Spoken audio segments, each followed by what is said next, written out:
Hello guys, welcome to horror story time podcast. और ये भी एक रियल घटना पर आधारित है। कृपया बच्चों से इसको दूर रखिए।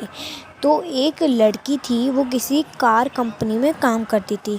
तो एक दिन क्या हुआ, उसको ना बहुत अजीब सा फील होने लगा। मतलब कार कंपनी, उसकी तबीयत सी ख़राब हो गई। तो उसने कहा, उस टाइम शायद ना कोई दिवाली का सीन चल रहा था। उस टाइम तो हड़बड़ाहट बहुत थी, मतलब बहुत ज़्यादा वहाँ पे ना हल्ला गुल्ला था। तो उसने अपने सर को कहा, सर मुझे घर जाना है, मुझे कह दो किसी को छोड़ दे क्योंकि मेरी तबीयत ख़राब हो गई है। तो उन्होंने कहा अभी तो कोई है नहीं, तो एक लड़के का घर पास में ही है, उसके घर की तुम चाबी लेके उसके घर लेट जाओ। तो फिर उस लड़के को वो लेट गई, वो लेके वहाँ उसके घर चली गई। जैसे ही वो लेटी ना, उसको ना क्या बोलता है, ऐसे पर्दे के पीछे से एकदम ऐसा लगा कोई परछाई सी गई। और फिर ना एकदम से वो ना, उसने खड़े होकर देखा ना, तो उसके ऐसा लगा उसकी बॉडी से कोई चीज़ आर पार हो गई। उसको बहुत अजीब सा फील होने लगा, उसकी बॉडी भारी होने लगी। वो वहीं लेट गई, वो पलंग पे लेटी लेटी, उसको कुछ भी समझ नहीं आ रहा, वो हिल भी नहीं पा रही, डुल भी नहीं पा रही। तो उसने कैसे भी कर करके उसको फ़ोन किया कि तू भाई आ, मुझे लेके जा, मुझे नहीं पता। उसने कहा अभी तो मैं नहीं आ सकता। उसने कहा नहीं नहीं लेके आ। फिर वो 5-10 मिनट हो गए, उसको वैसे ही फील हो गया, ऐसे आवाज़ें आने लगी, वो डर गई, उसको हिला भी नहीं जा रहा। और क्या बोलते हैं, फिर से कॉल किया, वो उसने कहा ठीक है यार आ रहा हूँ, तू रुक जा।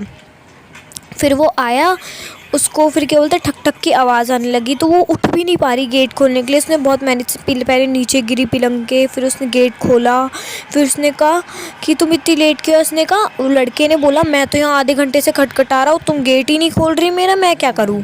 तो फिर उसने कहा हैं, तो फिर उसको वो लेके गया। फिर वो क्या बोलते हैं, उसने कहा ठीक है भाई तुम्हारे घर में कुछ है? तो उसने कहा नहीं, मैं तो यहाँ बहुत महीनों से रह रहा हूँ, मेरे साथ तो ऐसा कुछ नहीं हुआ। उसने कहा ठीक है भाई, मुझे तुम मेट्रो में छोड़ दो, अपने घर चले जाऊँगी।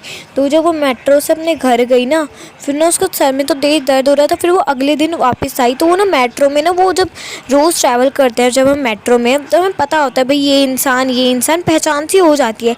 उसको कोई नई लड़की उस मेट्रो में दिखी, उसने सोचा होगा मैं पूछूं। उसने कहा छोड़ो यार, क्या ही पूछना।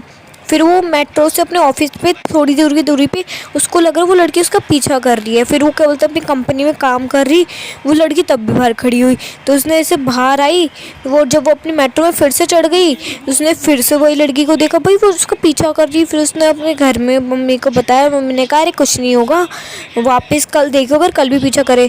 तो क्या बोलते हैं, उसने फिर देखा, फिर से वो लड़की सेम हरकत वापस से रिपीट हुई। और उसने देखा एक कॉलोनी में ना, उसके आने से वो रुक गई थी, और इस बार तो वो कॉलोनी कॉलोनी के अंदर आ गई थी